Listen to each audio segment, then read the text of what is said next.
Welcome back, everyone. You know, there's always something to talk about in Auglaize County, so we've invited the Auglaize County Administrator Erica Preston to talk about it. So, Erica, welcome. Well, thanks for having me. All right, so big news on the Auglaize Acres nursing home, right?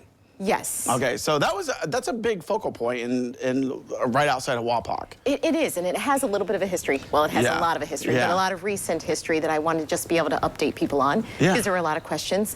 In 2018, we were talking earlier, the county exited the nursing home industry and the Acres was privatized and run by a private company. Yep. And then recently, earlier this year, it was announced that they were closing their doors completely. So the building has been empty.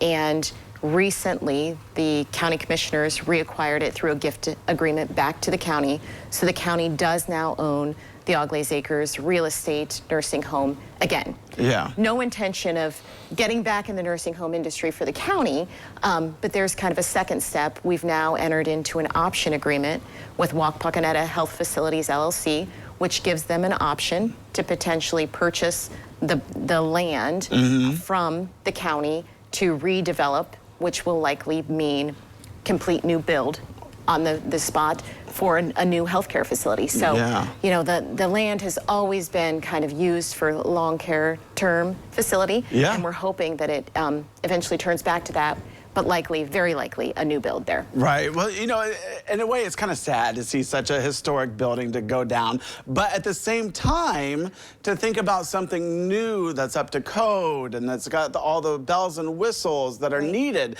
because, you know, things do change, right? They do, and that's the part of me that, being the county administrator, right, I have had family members that have lived there, that have had wonderful lives there, that ended their lives there, you know, as part of, you know, at the end of their life, that was their home. And now I'm thinking, okay, with this new change, you know, it might be a new facility where I have family members or myself in that. And so I'm trying to, you know, be realistic of, you know, there's feelings both ways, but hopefully a win-win for everyone with that. And it is an iconic building. It really is. I mean, you see it, and then you go in and realize, you know, the bathrooms are small and there's not many of them, and so renovation is very hard. Yeah, exactly. So what else is going on in Auglaize County? Well, we're working on our jail renovation project that we've been talking about for ages, it feels like now, but completion of that project is supposed to be done in the first quarter of 2025. And it's hard to see. So when you drive by, you don't see renovation because we're renovating the existing space, but the inside is taking shape. That's where we're adding the new housing units for mental health and female and medical, really those key target populations that we've been missing of being able to, when people are incarcerated, being able to take care of their needs. Just to get another upgrade that's needed. Yep.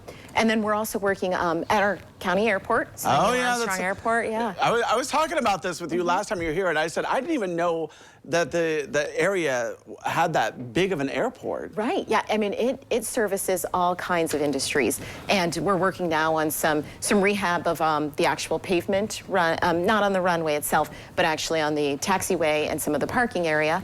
And if you kind of go out there and you see the progress, you know, everything's starting to match. So there's some painting projects. So before, all of our hangars were maybe a little bit different color, and so you're kind of seeing a cohesive look as the plan goes forward to do some renovations out there. Yeah, so tell us about the building there, because it was redone, rebuilt, or what was that? So that was an airport terminal building that the original building from 1969, 1970 era was very, very small. And so we have now built a new terminal building that features in the inside a mural of Neil Armstrong's life. So it's one of those things. We try to keep the history connected and keep things moving forward. All right, well, Erica, thanks so much for coming out. Always giving us some great insight on what's happening there. So thank you so much.